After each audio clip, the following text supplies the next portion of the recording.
on camera. Today is Friday, March 17th, 2017, and we are in Griffin, Georgia, here for the Veterans History Project. My name is Sue Verhoff, and I'm Director of Oral History and Genealogy at the Atlanta History Center. And we are honored today to have with us a Vietnam veteran. This is Allan B. Imes. Mr. Imes served in the United States Army in Vietnam and did some very interesting and amazing things after his Vietnam experience, and he's very graciously agreed to come here today and share his story with us. Also in the room with us is Philip Smith and Jackie Smith. We are at their home here in Griffin. They've very graciously allowed us to do this recording in their home, and we're glad to be here today, and we want to thank you for taking the time to come and do this. We appreciate that. Thank you. So to begin our conversation today, if you wouldn't mind, tell us a little bit about your growing up years, where and when you were born, and anything that you'd like to share about your family and your schooling. I was born in Griffin, Georgia on June the 17th, 1935. I was living at the time that my mama had to go to the hospital on the Highland Mill Village. My father worked at the Highland Mills, and so did my mother. We lived there for 4 or 5 years. My mother was a college graduate, was an extremely bright woman that had done very, very well back when women couldn't do very well, you know. And so she always thought that her sons ought to follow in her footsteps. So we moved into town so I could attend one of the city schools instead of the Mill Village school. And so I went to Third Ward School and living in the city. It took her a few years to realize that I wasn't going to be any smarter living in the city than I was living up in Highland Mills. But I grew up in the Third Ward district, which nobody listening to this will probably understand. And I lived there all during the World War II time frame. And I left Griffin in 1953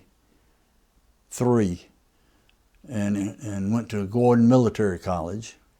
I ended up at Gordon because I had an opportunity to play football at University of Florida, but I had to gain up, I think it was 15 pounds in order to qualify for it. And I didn't gain the 15 pounds, and so they cut me loose, and I just stayed at Gordon and got all my military requirements, not knowing and not even wanting them really. I could have cared less about it. And ended up going, and I met a girl in Barnesville, and we got married on April the 21st, 1956. And I dropped out of college and went to work. Then went back to college, worked during the day or at night, and went to college during the day. Got my commission when I graduated because I had fulfilled all the requirements I needed at Gordon. Got my commission and went into the United States Army. Now, there are 2 reasons why I went in. One is I needed a job. I had a wife and child. I had a wife and 2 kids then. And the other is I had gone with my father to visit my brother who was in the Navy. And coming home, as so many sons do from time to time, ask their father if you got any regrets in life. And I asked my dad that coming down, and he said, nope, I ain't got a one. And then there was a lot of silence. He said, yeah, I do have one. I said, what's that, Dad? He said, I never served my country. And I just about decided, well, I ain't going to say that to my son. So between needing a job and that little push I ended up in the Army and was commissioned in June. I don't remember the date, but June of 1959. And, well, I'm at the end of it. How did your wife feel about the military? Oh, I'm glad you, that's good. That's an excellent question. I was due out of the Army. I was a football coach, and I was due out of the Army on the 12th day of September, 1961. And I think it was August the 26th or somewhere in there. They built the Berlin Wall, and President Kennedy froze everybody that was in the military, in the military for another year. And I had already turned all my field equipment in, and I already had a job coaching football down in South Georgia.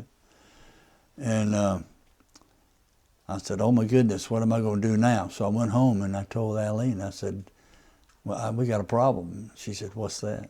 And I told her. She said, well, that's not a problem.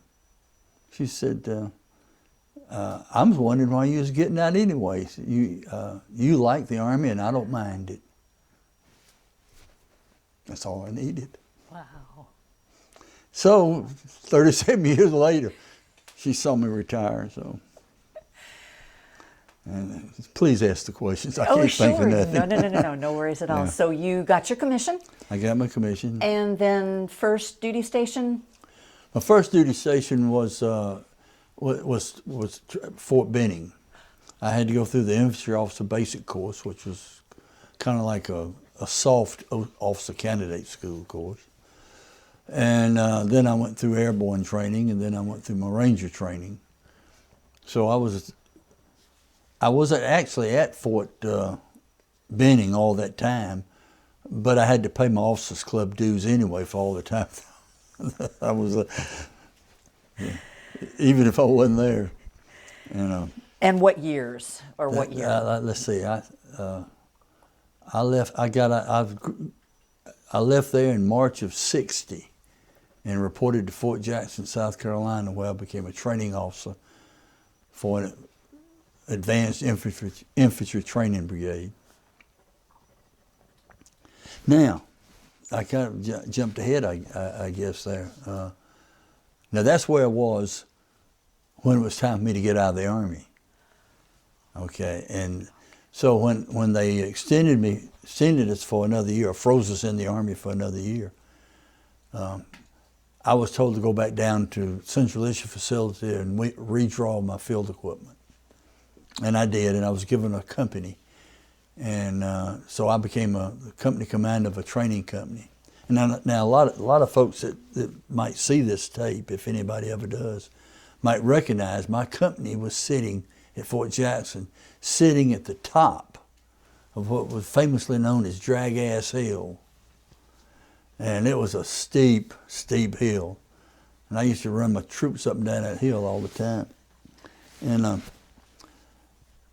so that's where I was. And this was in September of 1960. And in November of 1960, I got orders for Vietnam.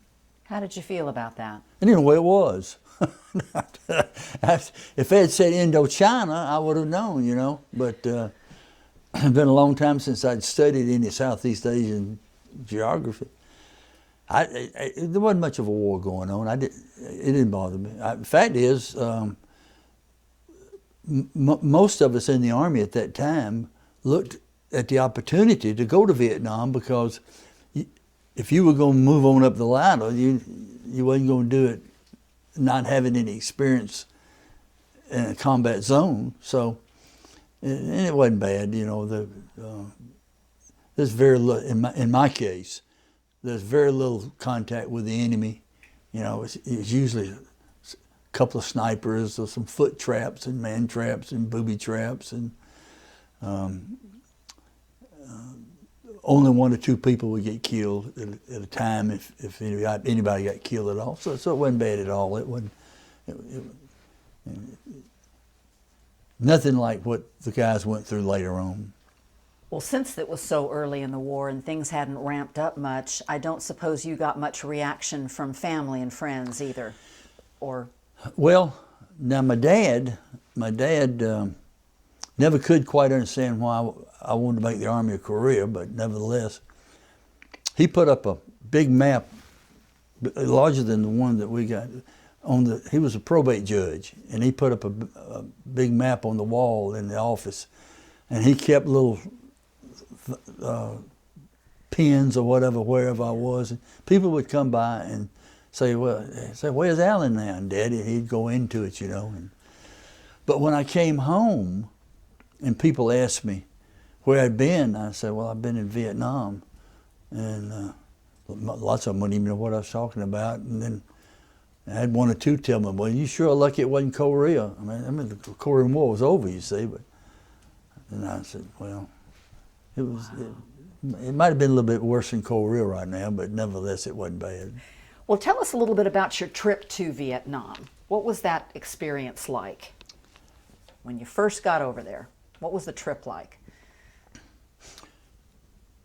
I left on a prop-driven airplane, and it took us 6 days to get there.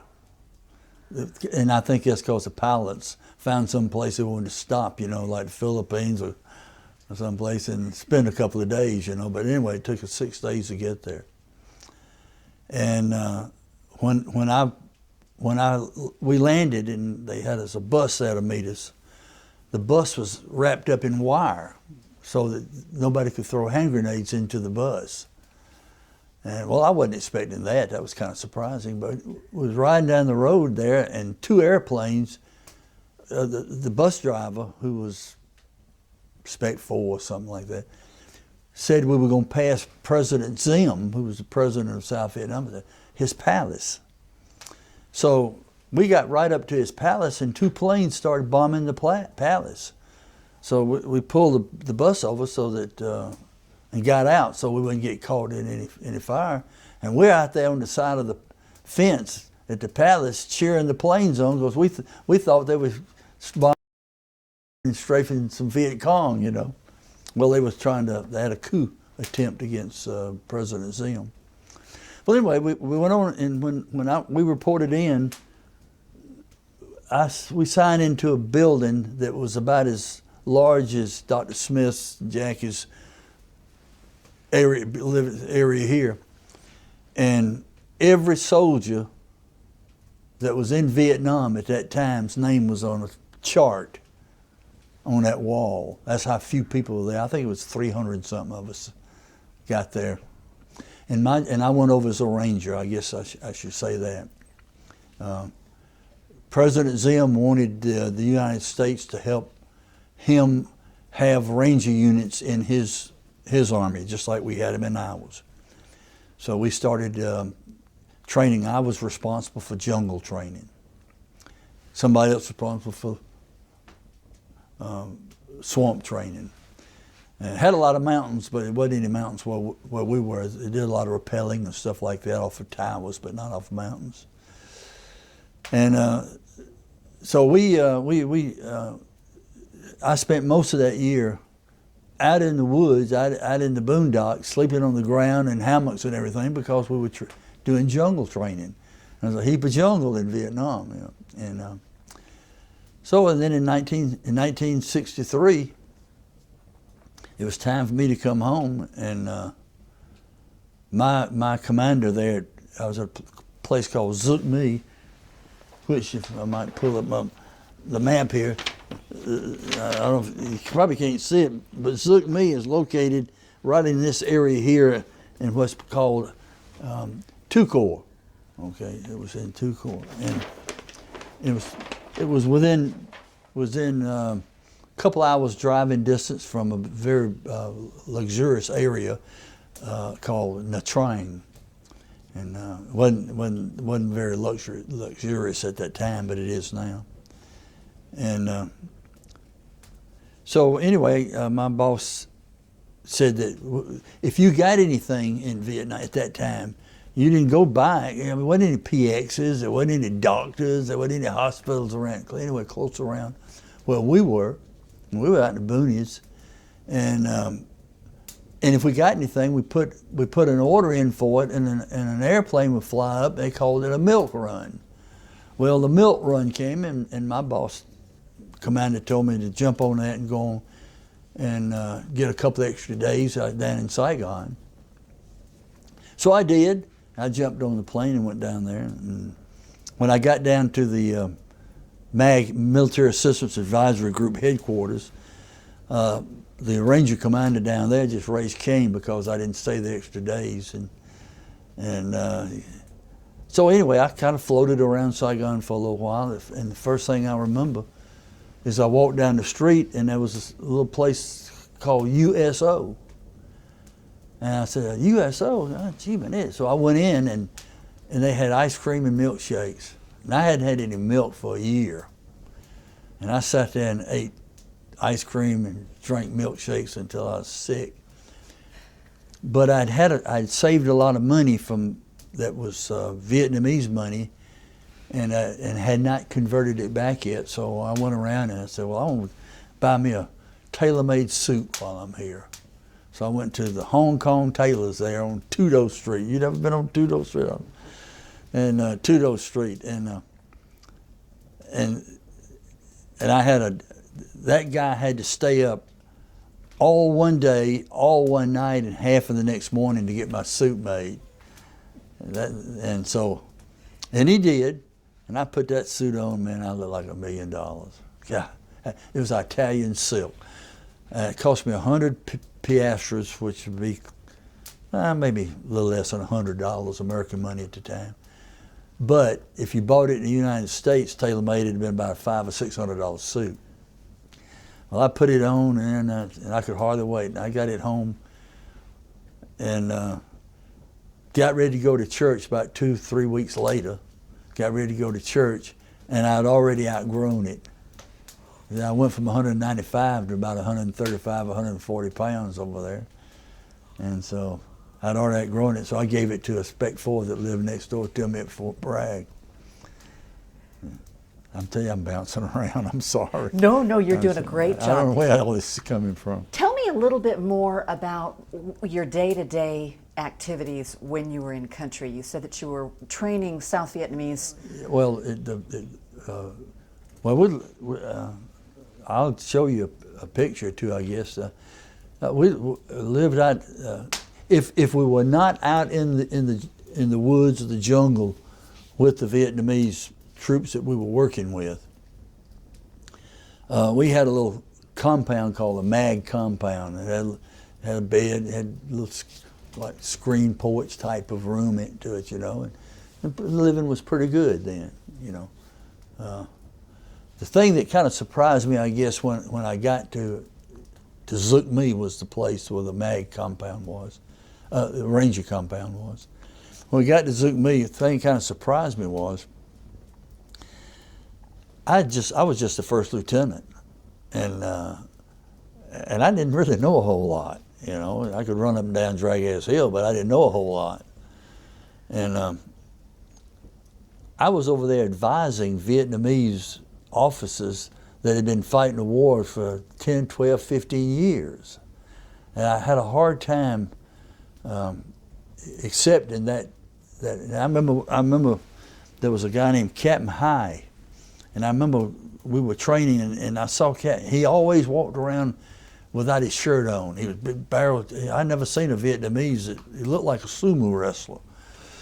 And he was sitting on the side of a rice paddy dyke. I walked over there and I said, "Hey, Captain High, how you doing, sir?" He said, "Oh, I'm doing." I said, "What are you doing?" He said, "I'm just contemplating." I said, "Oh, what are you contemplating?" He said, "That wonderful day when the American advisors go home." And and while I kind of resented that in a way, I took it to heart, because he told me, he said, one of the greatest fears I have in my life is that my grandfather fought, my father fought the Viet Minh, now I'm fighting the Viet Cong. He said, and I have a son. He said, one of my greatest fears is that my son's going to have to fight this war. And he did, by the way. He did. Jumping ahead a few years, a little Vietnamese came up to me and said, I was a major at the time, I think. He still called me Lieutenant, though. Chung Wee Imes said, "You remember me?" And I said, "No."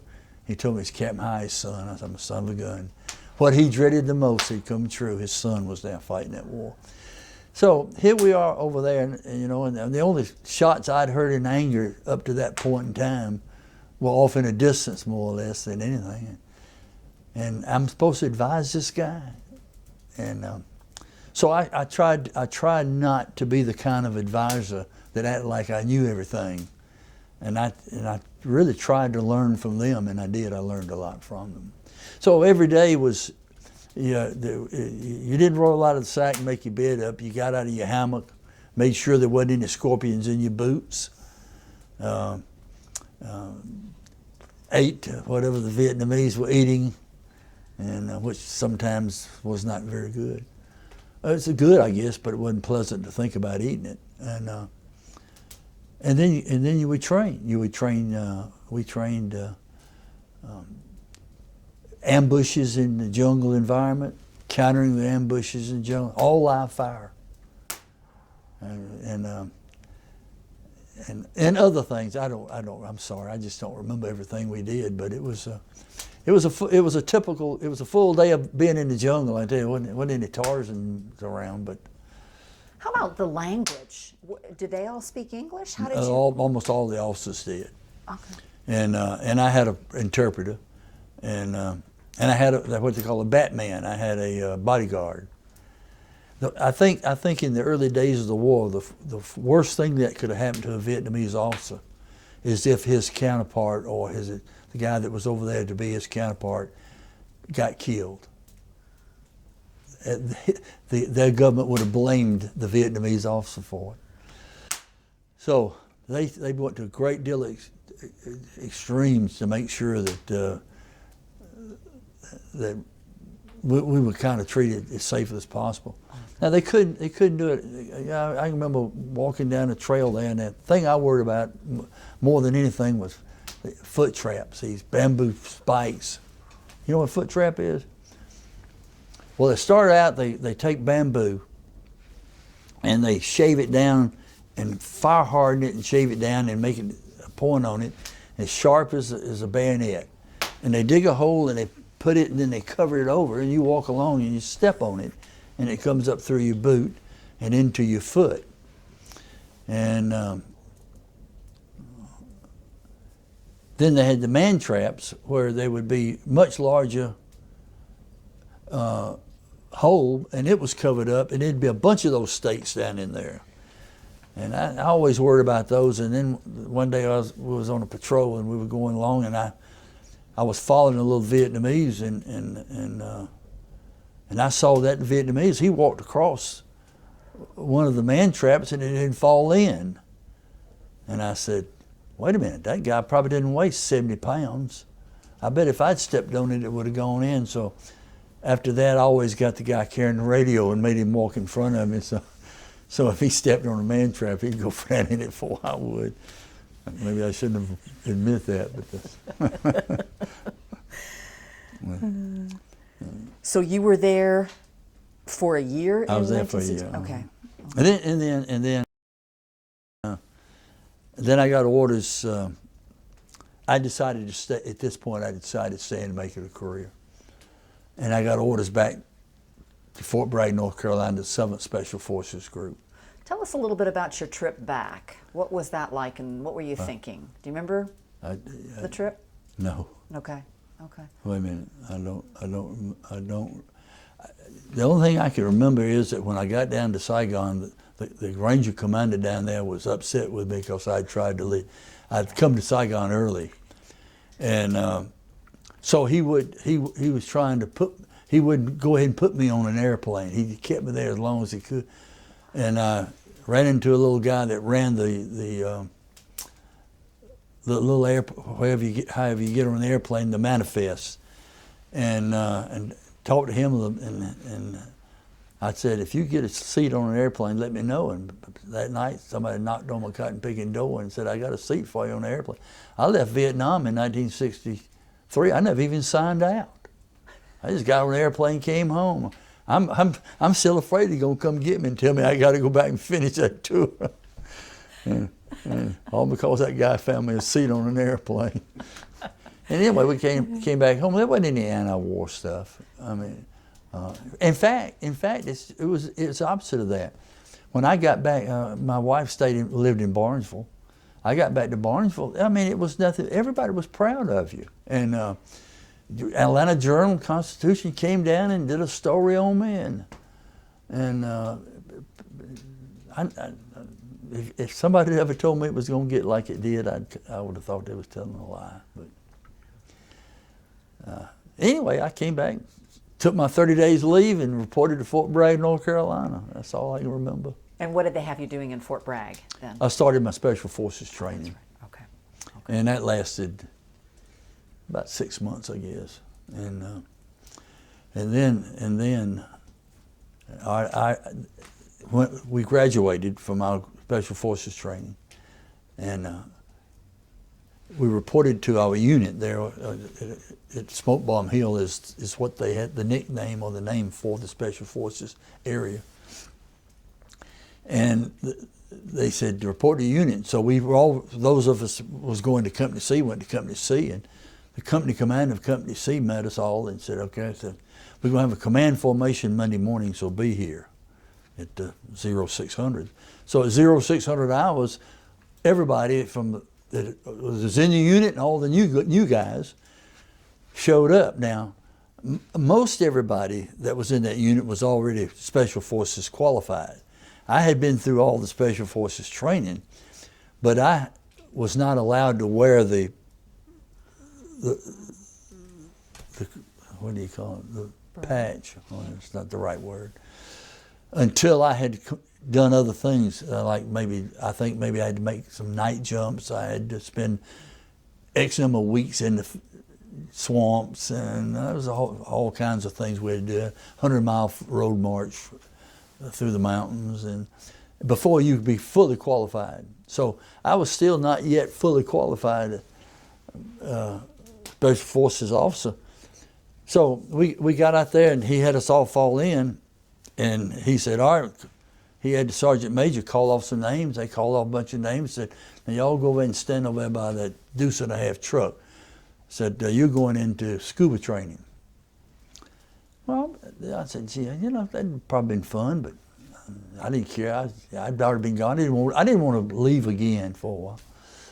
And then they called out some more names, and they said, now you guys go over and stand by that group of pine trees over there. Y'all going to Alaska for cold weather training. I said, hot dog, man, I didn't want to go to Alaska. I went in that group. He said, now the rest of you standing here said, you're going to Vietnam. You're going into pre-mission training for Vietnam. I said, wait a minute. I just got back. He said, you're going into pre-mission training for Vietnam. So within a matter of a couple of 3 months or so, I was training to go back to Vietnam. And I ended up, and I went to a place called Khe Sanh. I was a detachment commander at Khe Sanh. And Khe Sanh is, I was a captain, but I was the seniorest guy. I was the seniorest guy in South Vietnam, the furthest north. Tell me, here's the DMZ, this is North Vietnam, this is Laos, and this is South Vietnam. If you went, and I did, oftentimes went over into Laos and up along the DMZ. And so I ended up at Khe Sanh, and I guess that's where some of my most interesting experiences began. Tell us about that. Well, I'm trying to remember one. I'm sorry. What year was this, first This of is all? 1964. So I was in 61, 62, and 63, and 64. And so now that was a great assignment. It wasn't like being a company commander in the Army where you've got layers of commanders over you. I was a captain, and I had a province, and I was the senior guy in that province. And if there was a general who wanted to come in and do an operation in my province, he had to come in and clear it through me.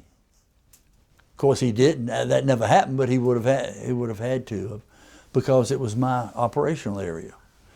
And so I had a lot of good things happen. A lot of interesting things happened while I was at Khe Sanh. Number one, one of the guy that I replaced became missing in action. And so before I got on the airplane at Fort Bragg to come to Vietnam, he was a friend of mine too, by the way. We all came out of this same little pool out of the 7th Special Forces Group. And his name was Jim Thompson or Floyd Thompson. Some call him Jim, some call him Floyd. We called him Floyd. he was flying the border and became missing in action. So I was called into the commander's headquarters before I left Fort Bragg and said, now, no, I don't care what your mission is, everything you do on every patrol and every operation, your secondary mission is to determine the whereabouts of Captain Floyd Thompson. So that became a primary concern for us. And my XO, my team XO went over ahead of me to help get things set up because it was. And then they said, "Do you understand that?" And I said, "Yes, I do." "Yes, sir, I do." He said, "Now you go out and tell his wife." So I had to go out and knock on the door and tell his wife that I was going to Vietnam. I was going to do everything I could to find Floyd. Oh man, it was a terrible. She cried and she's holding me, my leg. "Oh, Al, please find Floyd." And I, gee, man, Eddie, I almost couldn't take it, you know. And so, so for the whole time, I was only at Khe Sanh for about 7 months because you had some training time and you had some stopover time and everything. So it wasn't a full year of nothing but Khe Sanh. I had some other things, but about 7 months. But so for the whole 7 months or whatever it was, everything we did, we interviewed every cotton picking Montagnard we could find walking on a trail. We went in the villages. There were 28 Montagnard villages throughout. You know what a Montagnard is? I do, but why don't you explain? Okay, for those who well, let me don't. see. I can't do this. Anyway, I will do that. We interviewed every one of them. By the time the tour was over, we must have interviewed 100 or so Montagnard men, mostly men, because they walked and hunted and got everything all through the mountains, up in the mountains, the jungles. And as it turned out, I didn't have an overwhelming majority that said they saw him and he was dead. I didn't have an overwhelming majority that said they didn't see anybody in the plane. And we sat down as a team and we looked at all the things that were the most positive and strongest and decided that Floyd got killed. The plane crashed, by the way. They did tell us that a plane had crashed. And I'm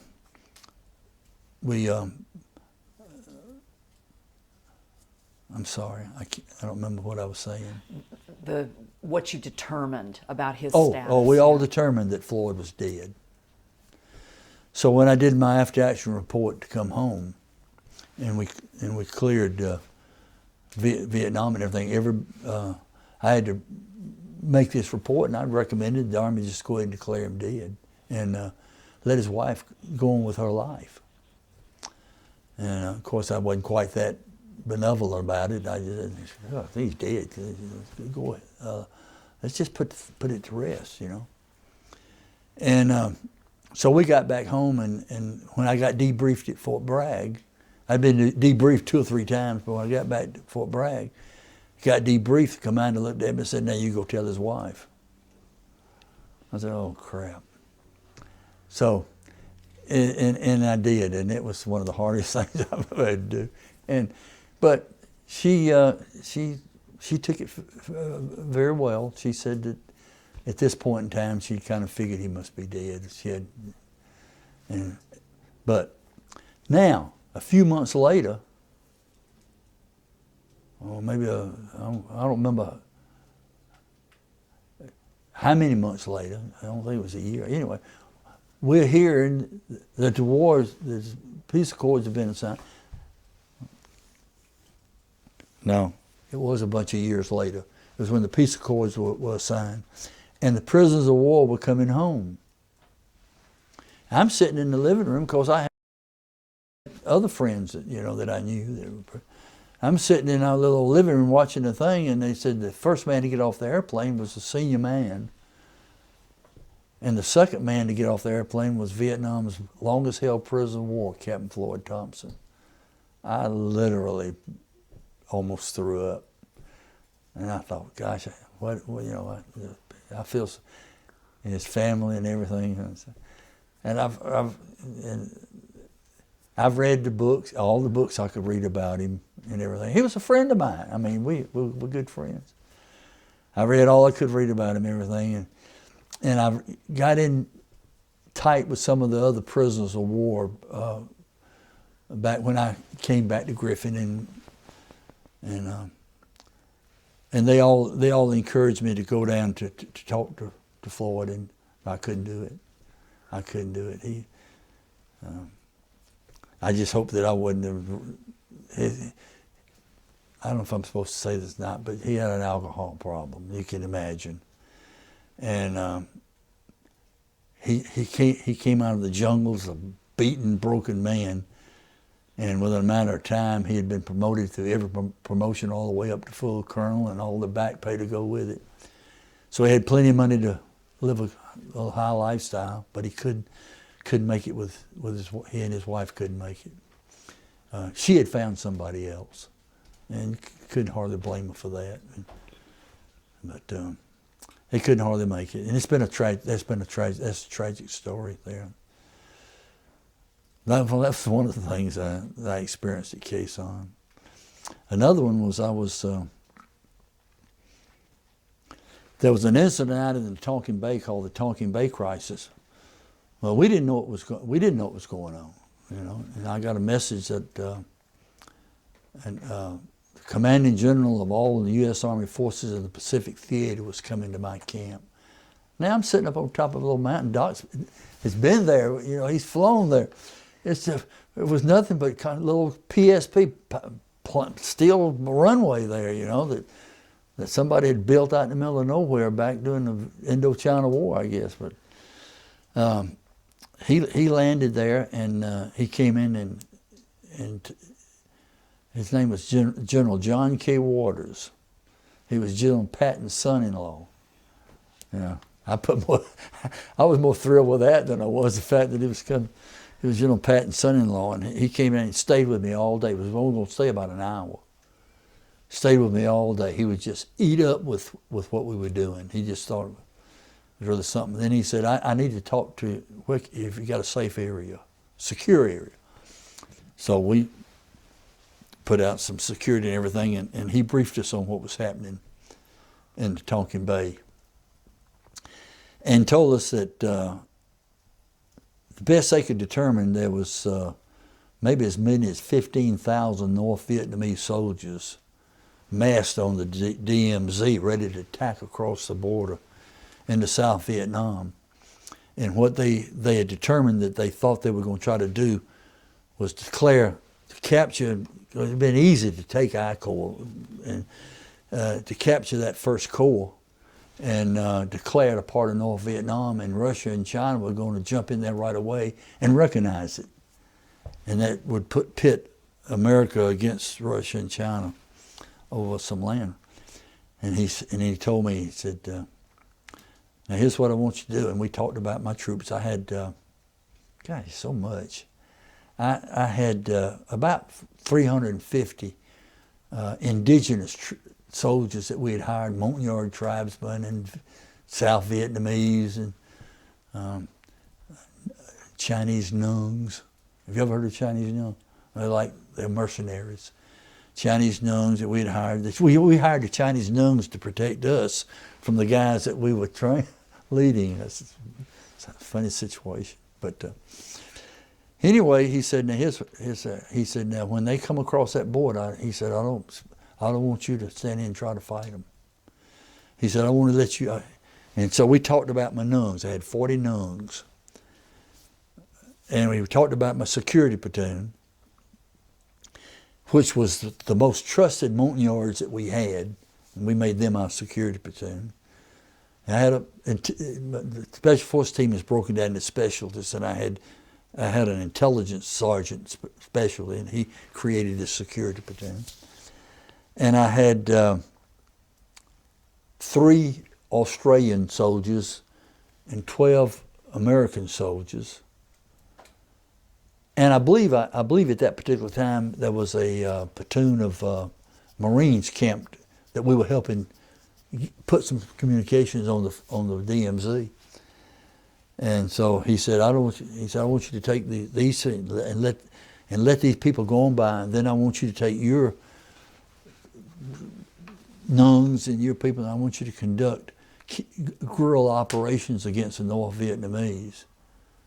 I said, good Lord, what did I do to deserve this? How can you in the middle of a cotton picking counterinsurgency war suddenly become the guerrilla?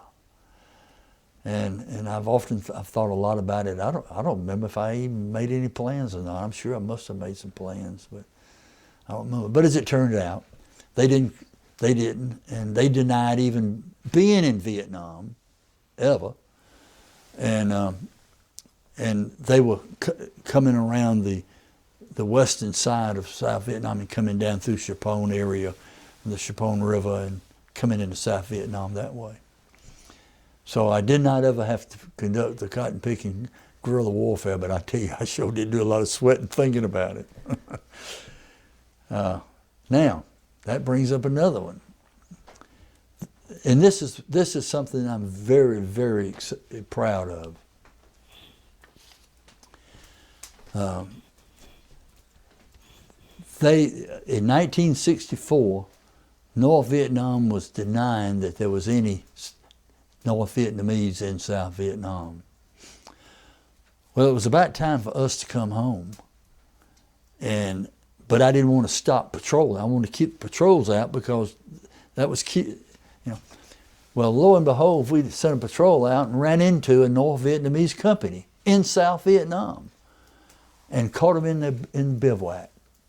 And I don't think they realized that they were in South Vietnam. I think they thought they had gone around. And they had let there wasn't any security out and everything, and our troops surrounded them, just shot them to pieces. And I was able to give the first, and I have that in writing, by the way, the first confirmed report, proof that North Vietnamese soldiers were in South Vietnam for the war. I thought I was going to get some sort of big award or something out of it. Nobody even patted me on the back. But I was looking through my desk drawer the other day, and I found a little pen with the image of Ho Chi Minh on it that I took off one of the guys, you know, and had a billfold. This was very moving to me. Had a billfold, and I looked in the billfold, and there was this young guy and a nice, attractive young woman and 3 little Vietnamese children. And I thought, my God, that poor guy didn't want to be here any more than the rest of us. And of course, I was glad it was him and not me, you know. But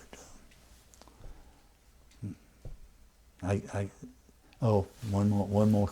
Khe Sanh was my favorite time. Khe Sanh was my favorite time. Now, my third tour was my worst ever, but Khe Sanh was my favorite. There was enough going on to keep it interesting, but not enough to get wiped out, particularly. Although some of the camps did, I didn't. I had this security platoon. I had 2 brothers. One was named Bao and Tao, something like that. Well, one of the brothers came in and said, Tao is dying. He's sick. So now this is a security platoon, you see, but and he said, "How do you know he's sick?" So bring him into the. Every special forces team has 2 medics. So we had our own little place to treat wounds and everything. And so we brought him in, and my medic, they worked on him, and he just kept getting worse. And Bio comes up and says, "Well, I can tell you why." It wasn't quite that good, but he tells us why. I said, "Why?" I said, "Well, the witch doctor of the village put a chicken in his stomach. Got mad at him and put a chicken in his stomach." Of course, we laughed and carried on about that, you know. And but he kept getting sicker. So we contacted. We had a special forces a hospital just for special forces, so not Americans, but for Vietnamese and so in the town of Trang. So we contacted the doctors down there, and of course after they got through laughing about it, they came up to the camp, came in, looked around at it, and whatever, he said, I'm telling you, he's got a chicken. That chicken's growing. When he gets growing, Tao was going to die. And so the doctors, they kind of laughed and said, well, we'll put him on a helicopter and carry him back to Da Nang to the hospital. Well, it wasn't long before they contacted us from the hospital and said, hey, something's wrong. We don't know what's wrong with this guy. Said, we've done everything we know how to do, and he's going to die. He's getting worse. He's going to die if we can't feed. And his brother kept saying, I'm telling you, he's got a chicken in his stomach. And sure enough, the boy died. Well, the next day, the district chief of it's so complicated. The district chief comes up there, standing outside our gate, our wire, wanting to talk to me. And so we brought him on up there, and he arrested, he was going to arrest Tao died, Bao. What for?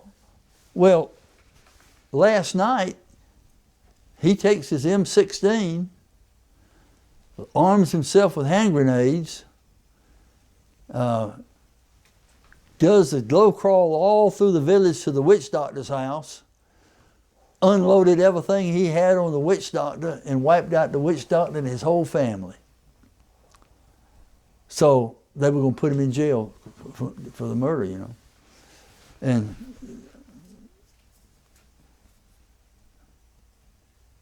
so they took him. They took him out. About 3 days later, somebody came running up and said, "Hey, Bao was walking up the path into the camp here." And so they had let him go. So I thought he had gone AWOL or something. So I contacted the district chief, who was a Vietnamese major. They said, no, we know, he let us. And I said, well, I thought y'all were going to, I didn't want you to, but I thought you was going to put him in jail or something. So we thought about it, but then we got to thinking. He said, the witch doctor should have never put a chicken in his stomach. Said, this ain't real. I'm lying. I am not lying about this. Said, that's what you get. If you're going to be a witch doctor, you got to take the chances to go along with it. And so they let him free. And so he continued as long as I was there. He was on every operation we went on. Okay, so much for that. How about some Gatorade glass or something? I'm talking too much. How about a cookie and stuff? No cookie, thank you. Okay. Yeah. No, I'm okay myself for right now. I'm gonna have to get up in a minute. So tell us a little bit about the Montagnards. I only know a little bit about. Oh, amazing! They loved Americans. They hated the Vietnamese, and vice versa. Well, the Vietnamese didn't love us, but the Vietnamese hated the Montagnards. And the Montagnards lived up, a good way to describe this would be, in the United States you got lowland America, but if the Smoky Mountains had indigenous people in little villages all through there, that's the way the Montagnards lived. They lived they went in Vietnam, there was a few in Cambodia, but it wasn't a whole lot of them, and a bunch in Laos. And they so primitive. They wore loincloths, you know, and I said, women they didn't wear anything to cover themselves. It wasn't embarrassing to them, you know. And they brings up another thought I just had. They lived, but they liked Americans, and they knew how to fight a war. It might have to be on the way they wanted to do it, but they knew how to fight. They wasn't scared to fight. Now I can't remember what I was going to tell you. One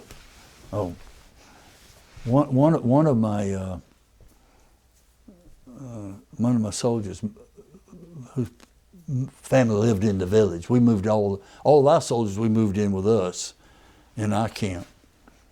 Mother died, and he wanted me to be the honored guest at whatever we call it, a funeral. I don't know what the crap they called it, you know.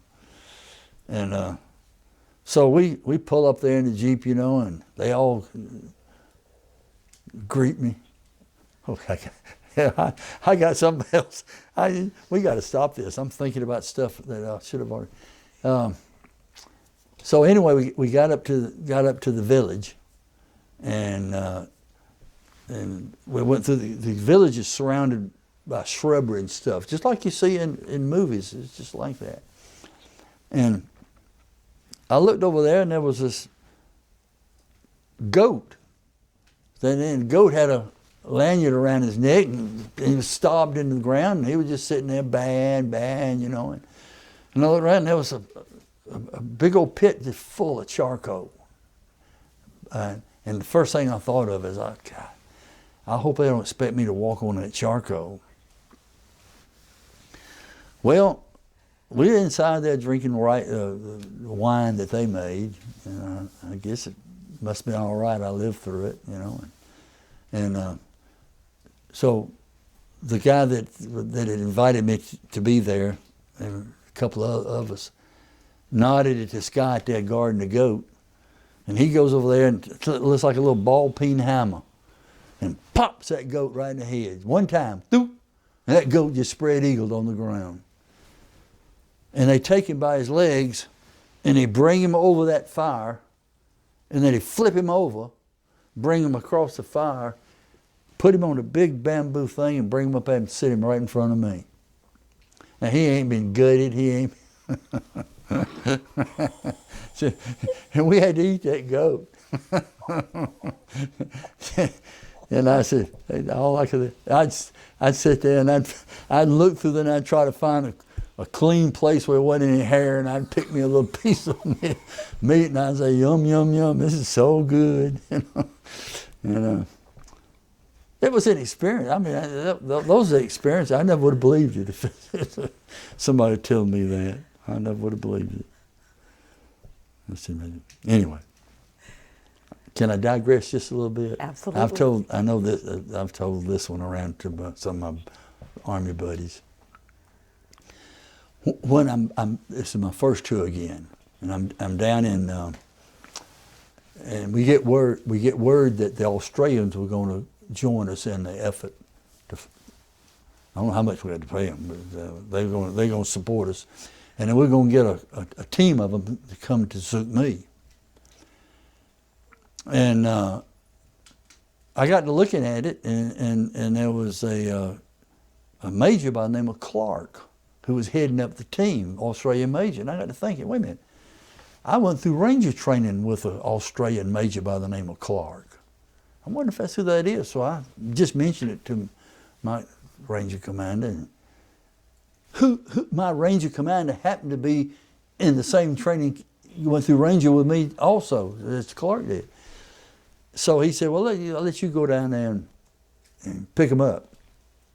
So we went down there and got Clark, and brought him back up there, and I don't remember how I got down to Saigon from Suk Mi, but somehow or another I ended up down in Saigon, and got Major Clark. We brought him back, and then we sat there for a few days, and the rest of the Australian contingent comes in, and they're all sitting down there in Saigon someplace, and Major Clark says to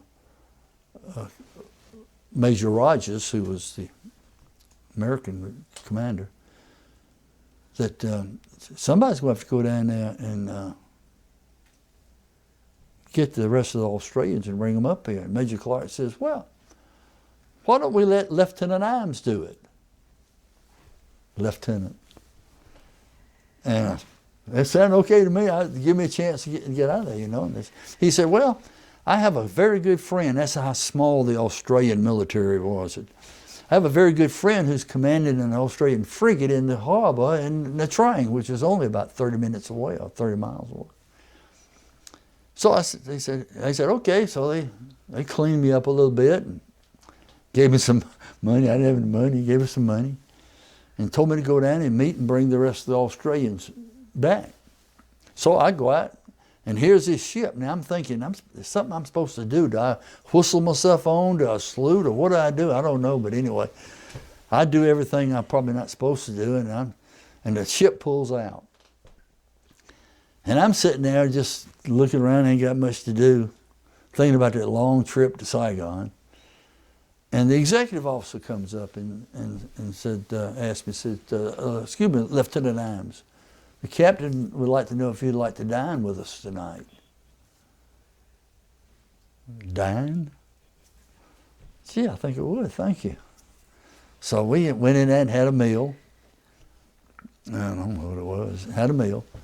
And then we all sitting there with the meal in a room about half the size of this.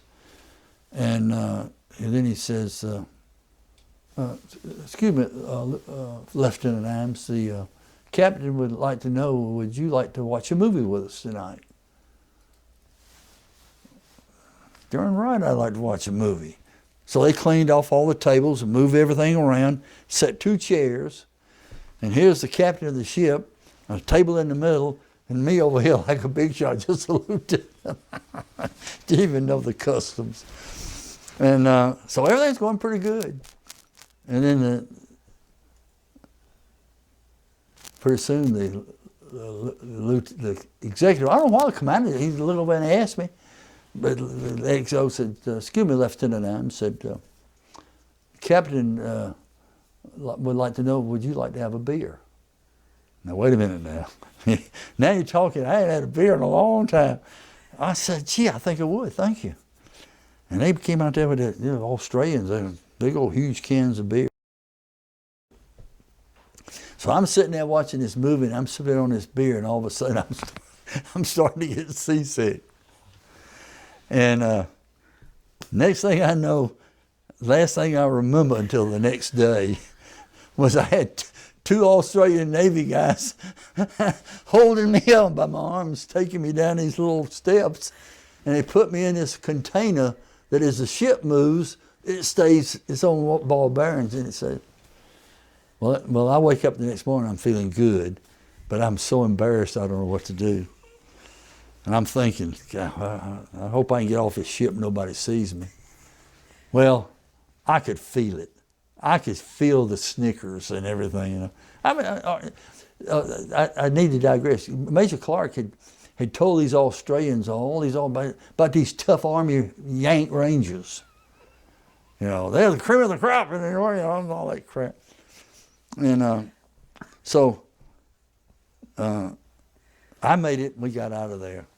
And some years later, as I get to thinking about this, I realize that I have one of the greatest fears of my life is that somewhere in Australia there's 3 or 4 old Navy guys at something like our VFW post sipping on a few beers, and one of them starts laughing out loud. Y'all remember that Yank candy ass Ranger? And they falling down laughing all over the floor, you know. Okay. All right, so I'm sorry. So what am I going to do?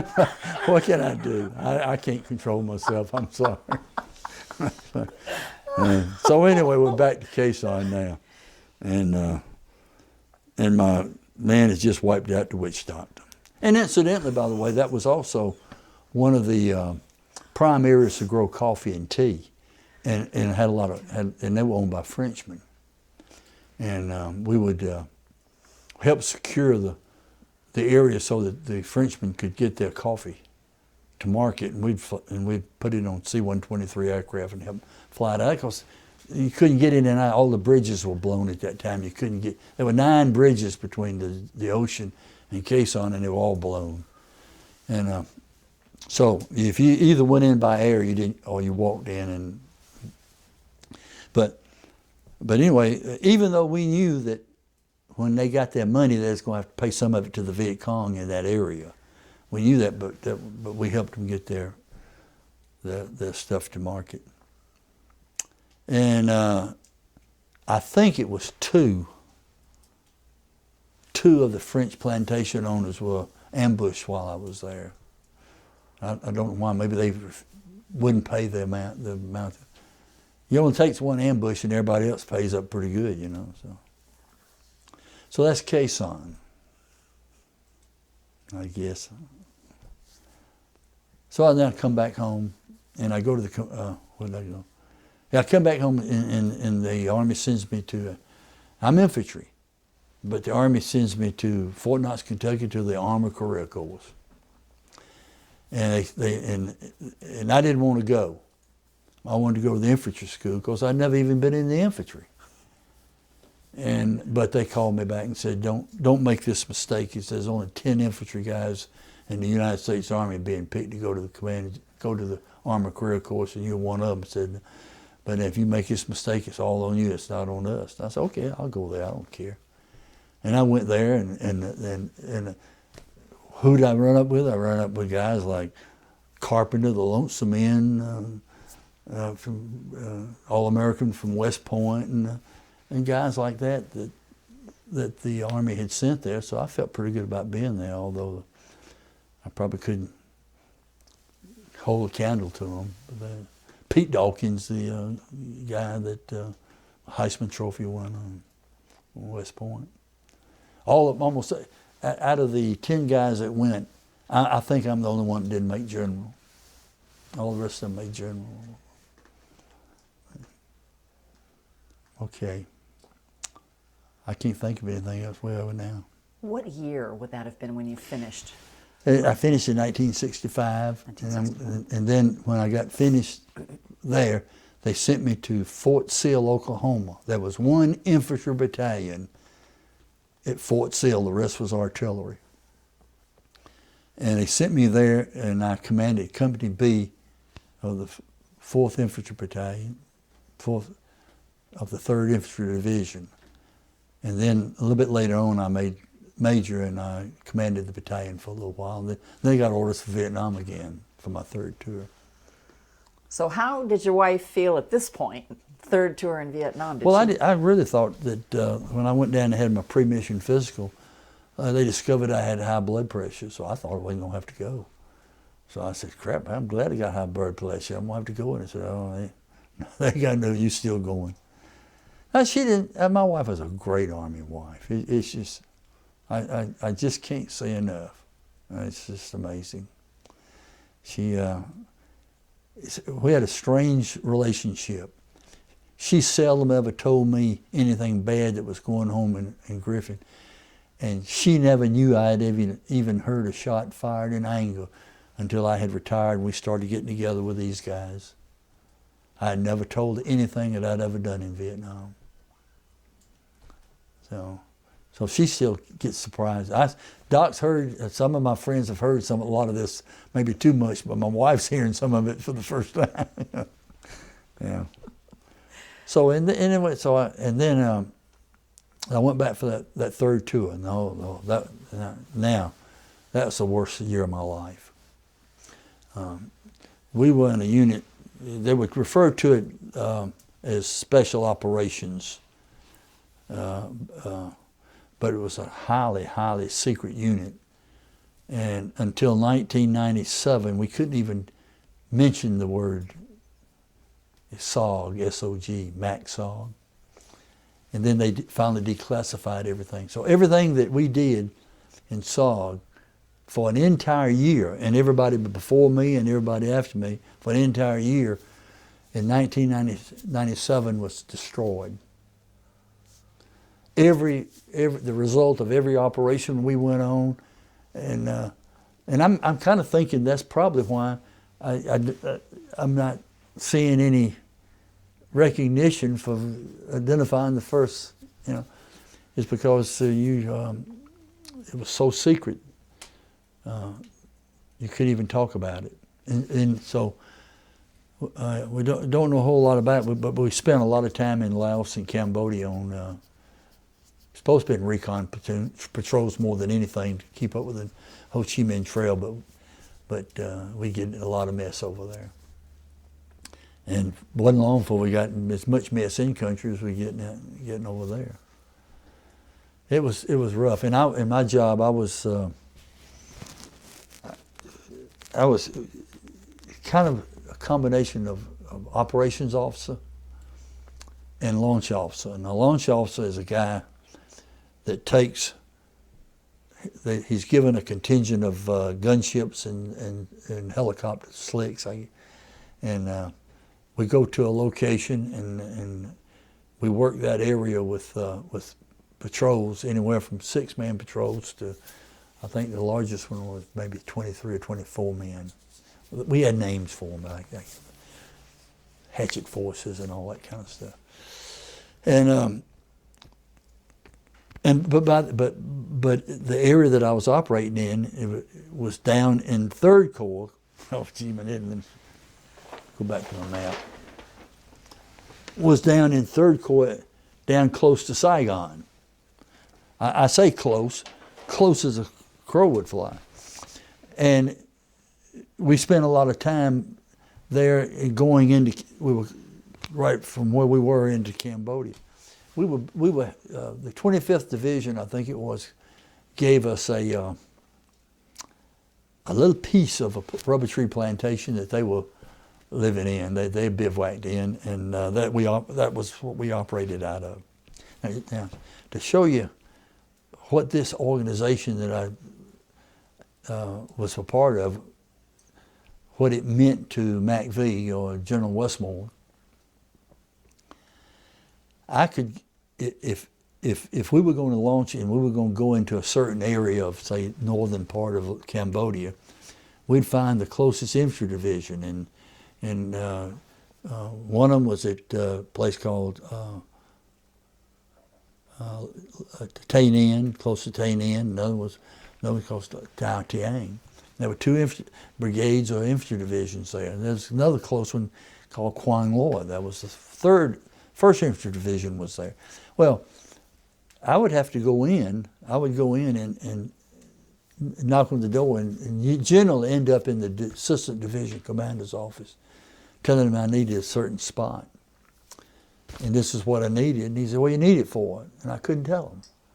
He said, "Wait just a minute. They just chew me out and make my life miserable. Well, come here, tell me you can't do it. Yakety, yakety, yak." I'd say, "Sir, would you like to talk to the General Wyman, the 3-star general who commands the intelligence operations?" And only one of them ever did, and I can remember hearing him say, "Yes, sir, yes, sir, yes, sir." And he came out and said, "Now, what was it you wanted, and where did you want to go?" But a lot of resentment. They resented us for that. When we'd go in, we couldn't tell them what we were doing. I'd understand that. I would have wanted to know what you're doing what you going into my area for, and what you're going to do, but we couldn't tell them. And then they'd get in a lot. We put these guys on the ground. They'd get in a lot of North Vietnamese in the area by then, and they would make contact. They get in a lot of trouble, and we'd have to go in and pull them out. And we would call them. We had a helicopter. I've had the Marines, I've had the Army, and I've had the Air Force. The only assault helicopter company in the Air Force supported us in this mission. And they were all good, but I'm going to tell you, none of them came close to the Army's. None of them. The Army, they was something special. And it got to the point where we tried to maintain radio silence. And if the radio came on, somebody would needed help. Somebody was getting, you had to go and get them, pull them out, whatever we had to do. And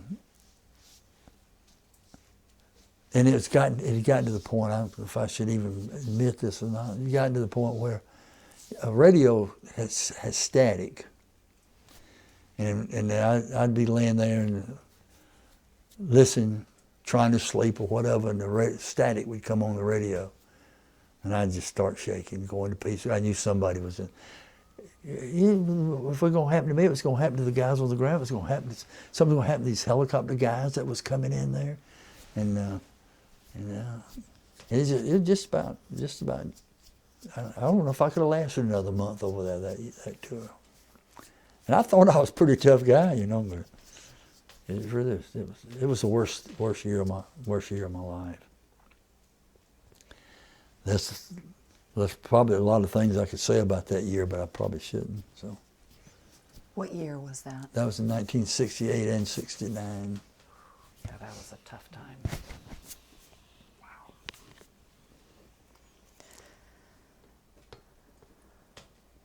Were you there during the Tet offensive? I got there right in the middle of Tet in 68. Wow. Nobody was shooting at me when I got there, but there's dead folks still laying around. So, but by and large, most of it, except out in the hinterland, most of it was over. I think it moved on up north of Saigon mostly, but in that area, it wasn't too bad. Having done those 3 tours over that pretty wide time span, did you see differences in how the war was being conducted, or I didn't see a difference. Differences in the men that you worked with? Well, I worked with Special Forces men and Rangers mostly, and you never had to worry about them. Got it. I wasn't in an infantry unit where I had to worry about somebody fragging me and throwing a hand grenade in my tent. Most of the guys that I worked with, from the FAC, the forward air controller, down to the gunships, to the helicopters, to the kids on the ground, to the Montagnards that you had out there, they would fall on a grenade for you before they would throw one at you. So I was lucky there that I was able to be a part of the war with people like that. Excellent. Although it almost cost me my career a couple of times, but. Would you like to share details about that? Well, don't have to.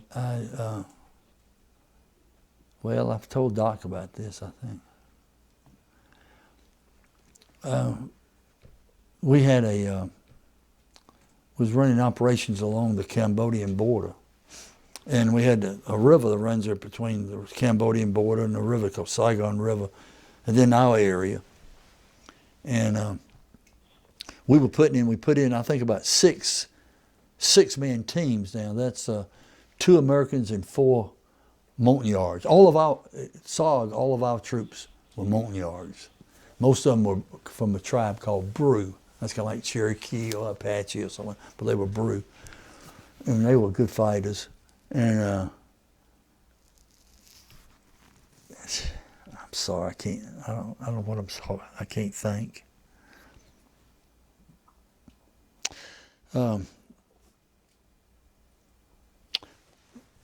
They got into trouble out there. So we're gonna go up and try to do what we can to help them out. And I'm what's called a launch officer. I'm sitting in the back in the jump seat, in the back, behind the pilot or the co-pilot, I don't remember which one. And I'm kind of running the operations. And then all of a sudden, and I've been there for 3 years. All of a sudden, the worst cloud I've ever seen in my life, just solid black, just hovered over our area, and wind was blowing, and the helicopters couldn't even stay up. They couldn't fight it. We ended up landing at Quan Loy, a little place called Quan Loy. But I was separated from the gunships, and I was separated from the troop carrier. It was just, I didn't know it, but some of the troop carrying slicks were the same place we were. We just didn't know each other was there. We couldn't communicate. There was no communication. And So finally I did get some contact from the gunship platoon leader, and he told me that one of the teams they was receiving heavy casualties. We're gonna have to do something. And I said, well, crap, what can I do?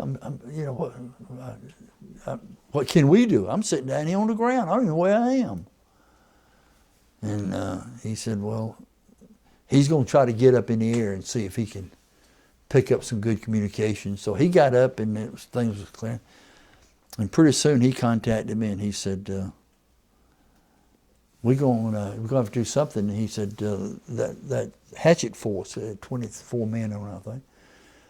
He said, they're soon going to have more people dead and wounded than they're going to have people to carry them. I said, well, do you know where the other helicopters are? And he said, no, I don't. And I said, well, how are we going to get anybody out? We don't know where they are. Yeah. And this captain said he didn't know. And I said, can you carry anybody? I think he had four helicopters. Can you carry anybody? And there was a long pause. I knew it was a dumb question. I knew it was absolutely a violation of everything we had ever learned in the Army. Can you carry? He said, I can't, not with this load. I said, well, what do you have to do? He said, I got to get rid of this load. I said, you mean tell me if you got rid of that load, you could carry some of these guys? He said, well, I could try. And I got thinking, I said, how are we going to get rid of that load? He said, well, we'd have to do something with it. And I said, when we talk about load, what are we talking about? He said, well, I got machine guns, and I've got grenades, and I've got rockets. And he said, I got all kinds of stuff on these gunships. He said, but I can barely fly with that. He said, we'd have to get rid of everything we got. He said, I'd be lucky just not to have to throw some of my men out. I said, well, would you be willing to do that? Oh, and I didn't say willing. I said, will you do that? And he said, I'll do it if you order me to. Well, that wasn't what I wanted to hear. I wanted him to say, yeah, man, I'd love to do it. I said, well, wait a minute. So what you're saying is if I tell you to fly over the Saigon River and throw everything you got out of those 4 helicopters into that river, you would do it. And that way you might be able to save some of those guys that, he said, only if you order me to. I said, what are you telling me all this for if I've got to do all the ordering? He said, but that's the only way you're going to save it. And he said, if you don't hurry up and make a decision, there's not going to be any opportunities there. I said, okay, fly over the Saigon and throw it all out. And they did. And they went in, and by this time things were clearing up, and we were starting to be able to get the command and control ship up. And I could see those, we got over closer and closer and closer, and you could see those 4 helicopters picking up, those 4 gunships picking up those troops. And one of them, it was just, as it was coming up, it'd just be jumping. And I said, oh crap, man, I'm gonna buy the farm with this. And we landed, and we got everybody out that needed to get out. Got everybody out, okay. But when we landed and I walked up back toward the headquarters, there was the Assistant Division Commander, Brigadier General, a full colonel who commanded the Aviation Brigade, a major who was the company commander of the aviation company supporting us, and some other strap, I can't remember who it was, standing there watching me walk up. And that Brigadier General looked at me and said, you know this is going to cost you a court-martial, don't you? And I didn't know what to say. I think I said something like, well, I'd rather be court-martialed for that than I had for letting somebody lose their life. Or some smart remark, which I shouldn't have said. And he started to unload on me, and about that time, that captain of that gunship platoon walked up.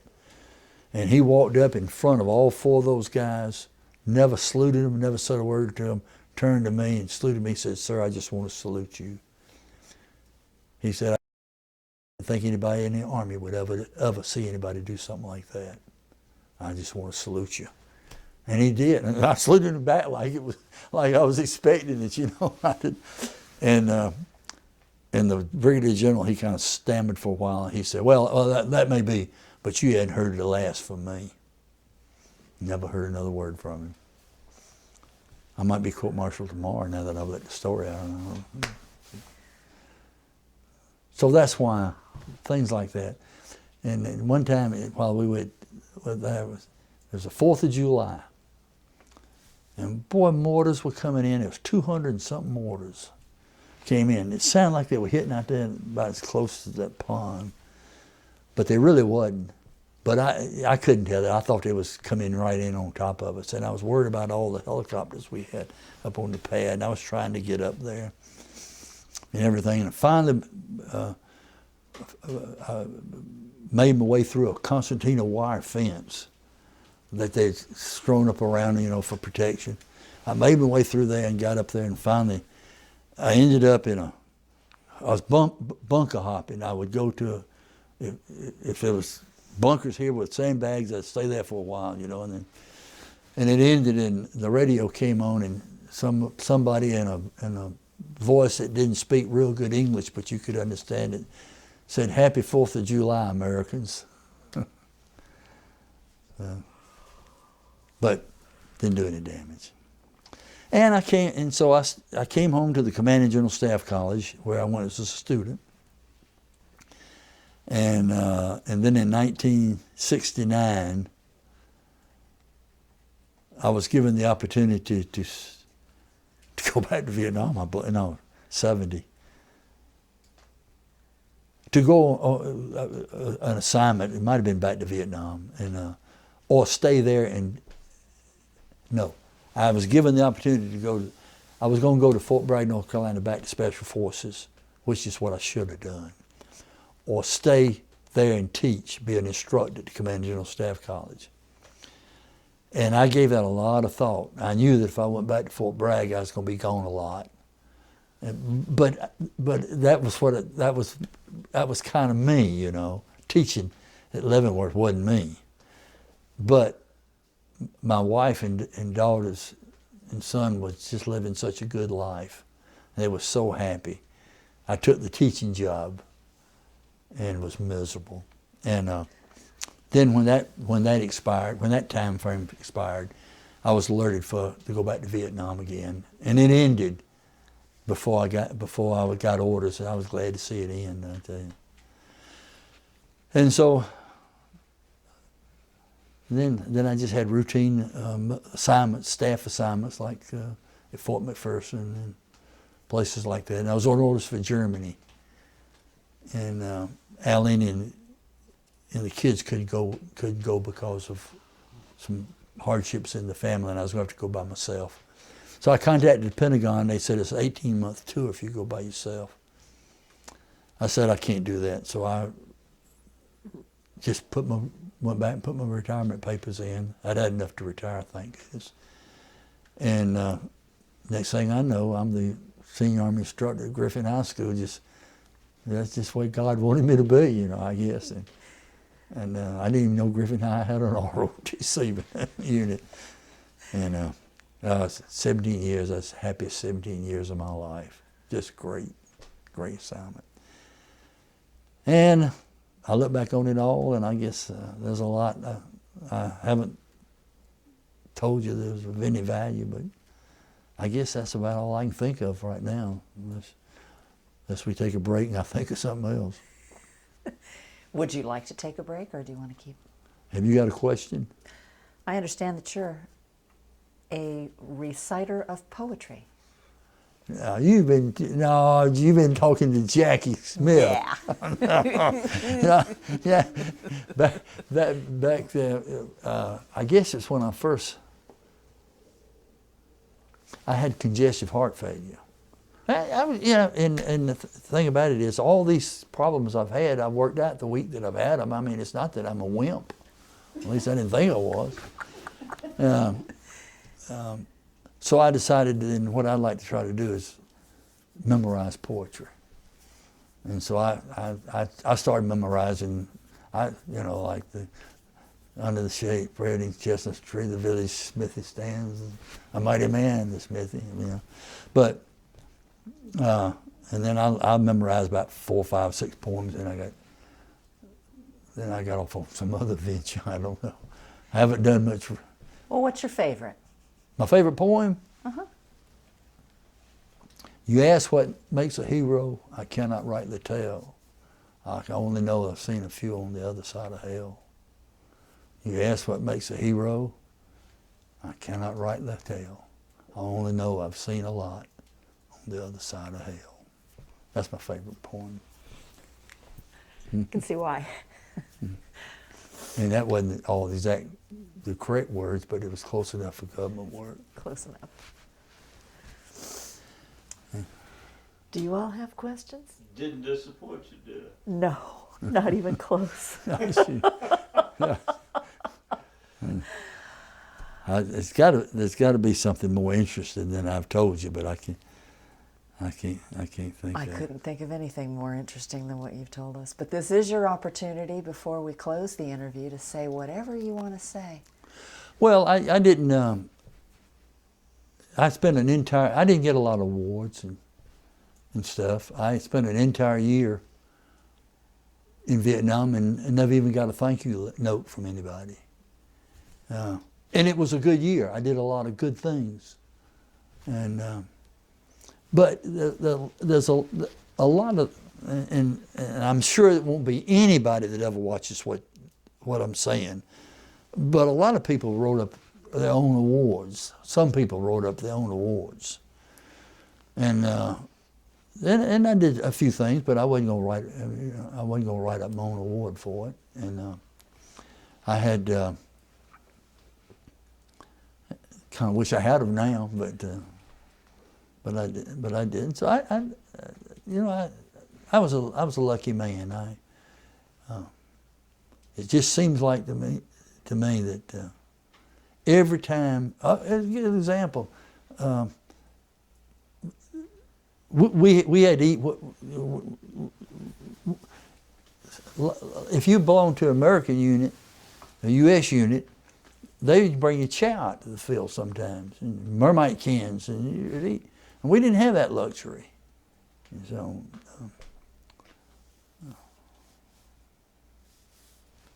Can you pause it just a minute? Sure. I can't. Because I think that it would be. Okay, back on camera. Some of this stuff I want to put on there because I'm going to forget it.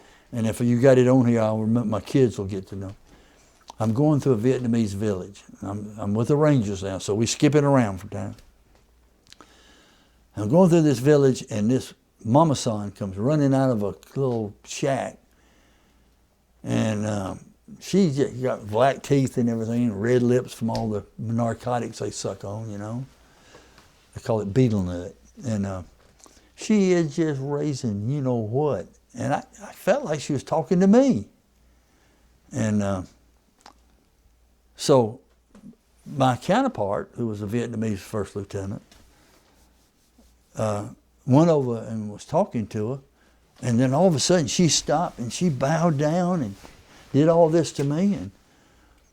And turned around and went running in the house. I said, "What's going on?" He said, I'll explain it to you later. And she comes back out and had a little tray about that big.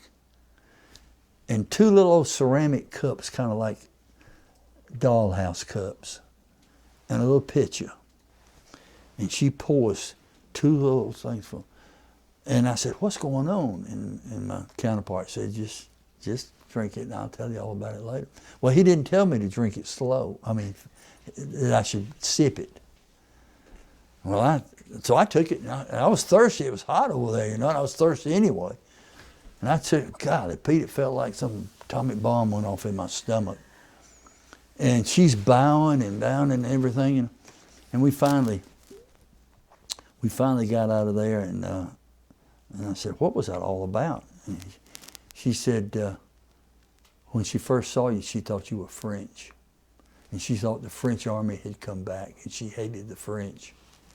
And when she found out you were American, she was saying, oh, the Americans, they're like gods. They can do anything. You know, well, we sure let them down sometimes, didn't we? But anyway, that's my rice wine story. Boy, it was powerful. Well, tell us a little bit about what you've done what you're doing here in Griffin now. How are you keeping your days filled? Be honest with you about it, I'm really not, now I'm not doing hardly anything. But my hobby was at one time repairing clocks, antique clocks. I'm letting the cat out of the bag. I'm not doing a lot of work on clocks, but there are 3 that I am working on right now. So I get those 3. I'll probably never work on another one. Get those 3 completed. I don't know. I hang around, be seen in the company of guys like Doc and the good-looking ladies like Jackie, and gee, but Eddie, what else could a fellow want? You know, and Griffin's my hometown, and how I got this job, this is not fair. It's really not fair the way I got this job. I came back. Now my dad was the probate judge here. I came back to Griffin, and I was going to open up an antique furniture stripping and refinishing business, and clock repair. And so my brother, there was a football game, and my brother said, hey, look, come on, go to the football game. But I've only been here a little short time, you know. Said, go to the football game, and after the game, we all go over to somebody's house and have coffee and everything. And so we did, and the superintendent of schools was there, Dr. Green. And so my brother introduced me to Dr. Green, and of course, and I shook his hand. You meet somebody and you ain't got nothing else to say, what do you do? So I just was searching for something to say. I said, you ain't got a janitor's job available, do you? You know? And he was a very dignified type of guy, I guess. He said, he said, well, matter of fact, I have several positions of which I think you may be qualified and interested. I said, you do? He said, what would your reaction be if I suggested you may be interested in the, I think he called me the commandant of the ROTC program here. You know what his next words were? Quit licking my shoes. I said, I can't believe it. I said, I would be very interested. I said, he said, well, let me have your resume. And I said, wait a minute, Doctor, I ain't got any resume. I said, I hadn't been out job hunting, and I just got out of the Army. I ain't got a resume. He said, well, here, write something down on the back of this envelope. He said, we got a school board meeting tomorrow night, and I want to bring your name up. And I said, no, I'm not going to let you take something I wrote to the school board and on the back of an envelope. And he kept on, and so finally, we wrote a few things down, and he said, okay. Then the next day, I got a call from him. He said, hey, wait, I want to mislead you. He said, I can't offer you that job. Only the school board can give you the job. I was just offering you the opportunity to apply. So I guess he kind of thought he'd better make sure that's what I said, yeah, I understand. I don't plan to get the job anyway. He said, well, 31 people have applied for the job, and they'll have to go through all 31. I said, no need me thinking about that then. About 12 o'clock that night, I get a telephone call. The next night, the night the school board met, from a guy that worked for the Griffin Daily News, who was my dad's second cousin, and I'm grasping for the name, Emery Smith. And he was a pilot during World War II. And he liked the military. And he called and said, Allan, said, this is Emery. I don't know if you remember me or not. And I said, Emery? Yeah, Emery Smith. I said, crap, I said, yeah, you and my dad are kin. That makes us kin, I guess. He said, yeah. He said, yeah. He said, well, you know, I'm the school board, you know. I said, no, I didn't know that. He said, well, he said, I just want to be the first one to call and congratulate you. You are a new commandant of the ROTC program. And I said, you got to be kidding me. I heard 31 people applied for it. He said, hell, boy, when we saw your name, we threw all them in the trash can. And then I got to thinking, everybody on the school board saw me grow up in Griffin. It's just, it really wasn't a fair way to get a job, but it sure was a blessing. It was a blessing. That's how I ended up being the 17 years, and most of those 17 years we were an honor unit with distinction. We had great kids, just great kids.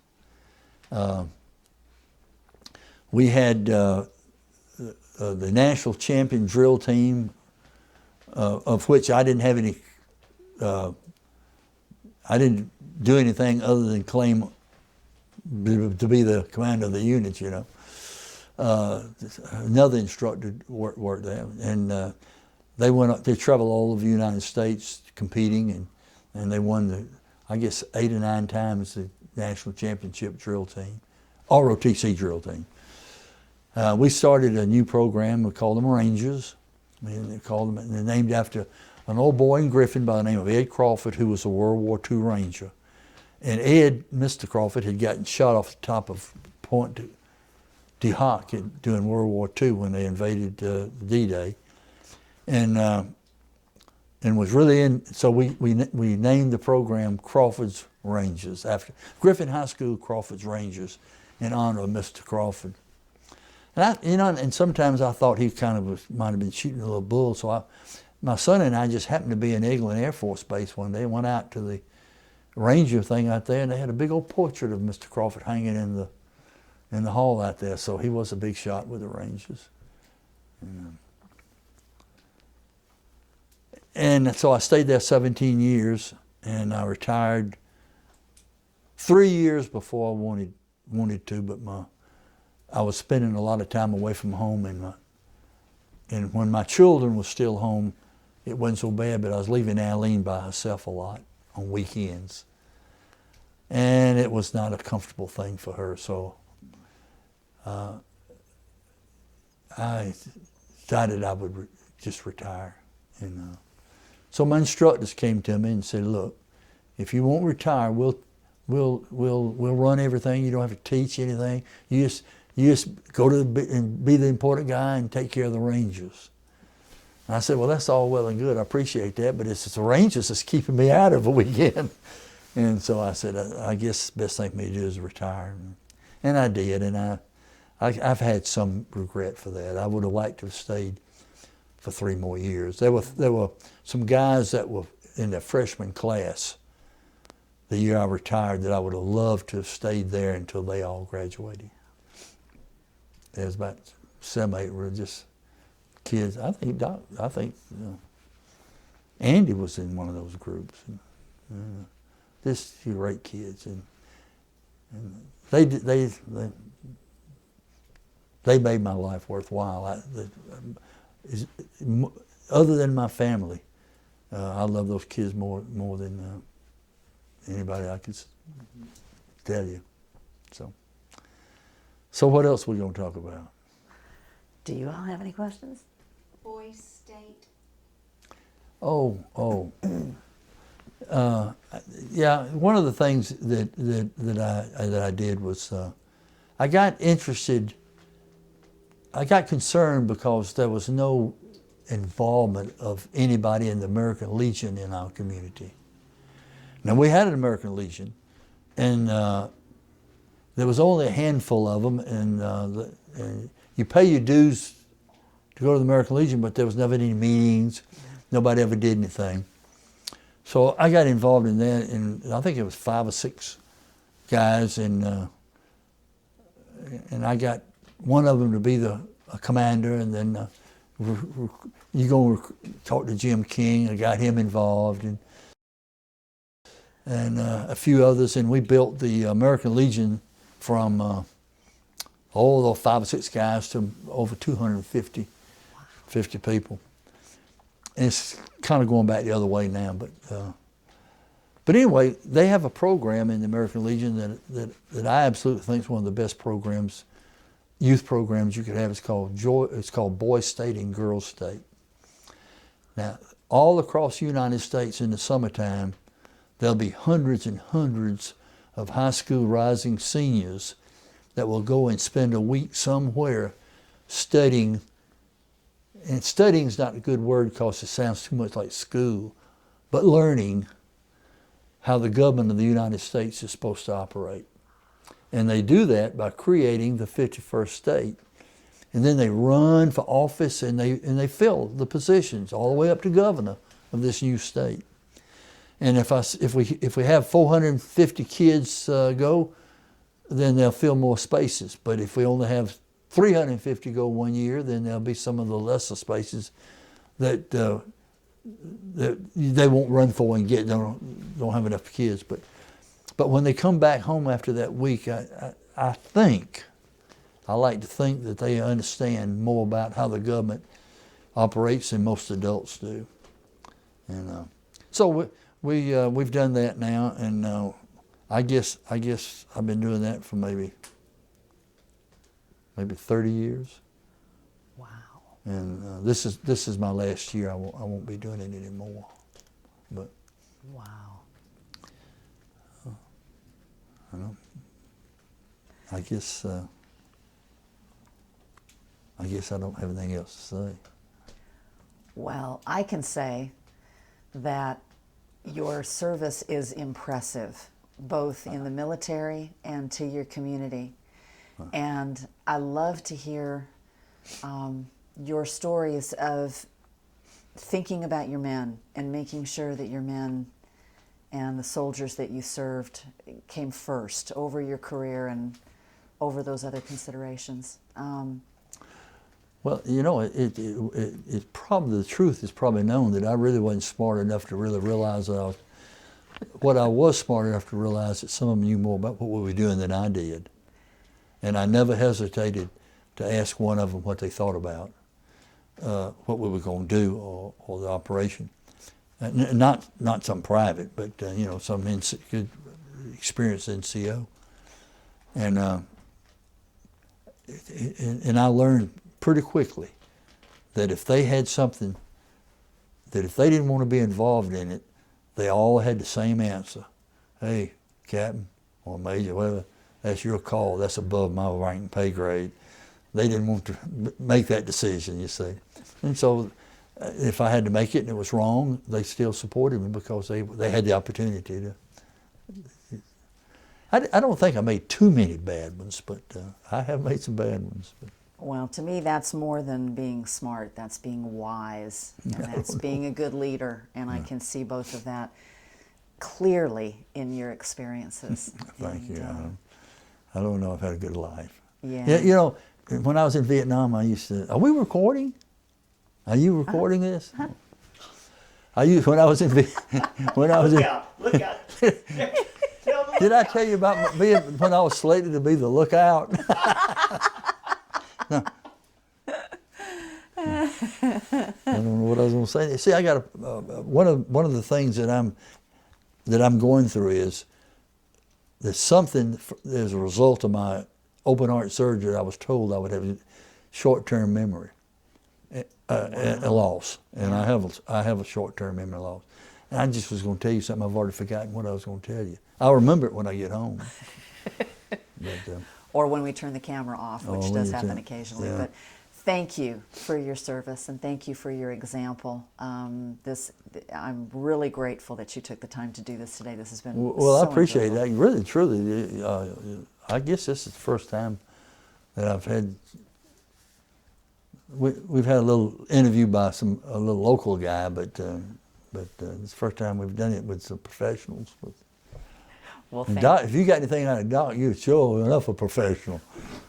you. You'll get to watch his. You can watch I can hardly wait. Yeah. You read that. If you hadn't read that letter, you make sure you read that letter. I'm gonna. You talk about. Let me tell you.